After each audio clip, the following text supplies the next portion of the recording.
বর্তমান সময়ের জনপ্রিয় অভিনেত্রী সাদিয়া আয়মান অপ্রীতিকর ঘটনার মুখোমুখি হয়েছেন। তার অনুমতি না নিয়েই এক সাংবাদিক গোপনে ভিডিও ধারণ করে সামাজিক যোগাযোগ মাধ্যম ফেসবুকে ছড়িয়ে দিয়েছেন।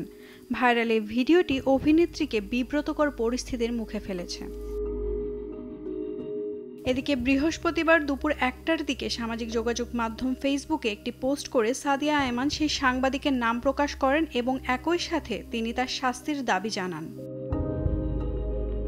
ওই পোস্টের শুরুতেই সাদিয়া আয়মান একটি জাতীয় দৈনিকের নাম উল্লেখ করে লেখেন, আমাদের প্রত্যেক শিল্পীর জন্য এই সংবাদপত্রটি বিশ্বাসের এবং ভরসার জায়গা। প্রতিষ্ঠানটির ভবনে আমরা সবাই সেফ ফিল করি। সেখানে একটি ইন্টারভিউতে গিয়ে আজ আমি সোশ্যাল মিডিয়ায় ট্রল ও বুলিংয়ের শিকার হচ্ছি। ঘটনার উল্লেখ করে অভিনেত্রী আরও লেখেন, ওই সংবাদপত্রের একজন কর্মী আমার ইন্টারভিউ দেওয়ার সময় গোপন ভিডিও ধারণ করেছে যখন আমি মাইক্রোফোন ঠিক করছিলাম। ইন্টারভিউতে রেকর্ড করা প্রফেশনাল ভিডিওর বাইরে একজন শিল্পীর অনুমতি ছাড়া গোপন ভিডিও সজ্ঞানে এডিট করে তার নিজস্ব ফেসবুক পেজে আপলোড করেছে। অনুমতিবিহীন ভিডিও প্রকাশের অভিযোগে চাকরিচ্যুত হয়েছেন দেশের প্রথম সারির ওই গণমাধ্যমে চুক্তিভিত্তিক কাজ করা সেই বিনোদন সাংবাদিক।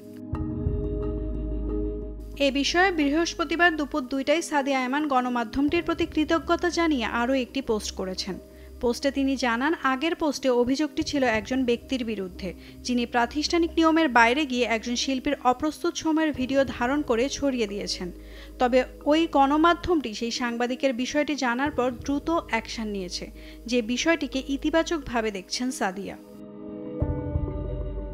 নাওমিন নাসরিন, ডেইলি সান।